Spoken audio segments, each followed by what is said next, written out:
Things are not going well for Ironheart. The show did not chart in Illuminate's top 10 most watched streaming television shows, and there is significant amounts of criticism and negativity around the show. And one of the actors, Anthony Ramos, he plays the Hood, has addressed the negativity, and he claims at least they're talking about it. I wrote this up over at phantompulse.com. You can find the link in the description below. And as I said, Ironheart has received significant criticism. It currently has an atrocious 3.6 out of 10 over on IMDb. I'm sure all of the Access Media is saying it's being review bombed, but they will say nothing about the nearly 5,000 10 out of 10 the show is receiving. Similarly, it has a 56% popcorn meter over at Rotten Tomatoes. That used to be called the audience score, but they have relabeled it. You also have a number of pop culture critics lampooning the show. Pop culture critic Gary Beekler on his YouTube channel Nerdrotic decried the series, saying, after 3 episodes, this is by far the worst live-action Marvel ever made. It is indeed the Marvel's acolyte, although maybe not as funny. At best, it's 25 minutes of content stretched across an hour and a half, not counting the 18 minutes collectively of credits, which were sweet relief. The show could be best described as boring, frequently interrupted with the purest forms of cringe, and unintentionally hilarious due to the portrayal of diverse characters in the most stereotypical way possible. Fellow pop culture critic Greg Owen also lampooned the series, especially the message it is sending. He said, "Let's jump straight to what I think is the absolute worst part of this show by far. Everything else, the goofy-looking 2019 crew, the plot holes, the inconsistencies with information from Wakanda Forever, all of that pales in comparison to the disgusting message this show seems to be setting up, which is you can be a horrible person, and that's okay as long as, A, you can blame society in some way, and B, there is something worse that you either fought against or you could have participated in, but you chose not to." At the halfway mark, Riri is an awful human being. She's selfish. She's obsessed with her own fame and legacy and how she can outdo other famous people. She cheats in school nonstop. She steals constantly. She blackmails. She believes she's above everything and everyone. Rules do not apply to her. And she waves away every character defect by using the power of victim mentality. In response to, obviously, the criticisms and negativity the show has received, Ramos spoke to seasoned BuzzFeed, and he says, "You're going to have negativity no matter what. Transformers, people talking crap. This one, people talking crap. Everybody's going to say what they're going to say, but at the end of the day, we know what we made, and we're proud of what we made." And I think that when you're doing the first of a thing, we're not necessarily the first to do this, but of all the shows, we're definitely different, right? And I think that when you're stepping out a little bit like that, you put yourself in a position where for people to say whatever they want. You know what I think, that everybody is entitled to their opinion, and at least they're talking about it, right? And if they ain't, I'd be worried. So you can listen to that if you want to. Again, link in the description below. While people might be talking about the show this week and next week, after it releases, I guess that's today. I think it releases today.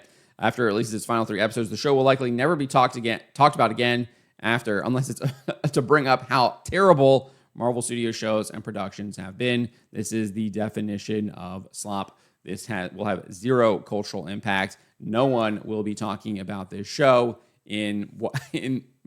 by next month. It will die that quickly. It will be memory hold. It will be forgotten.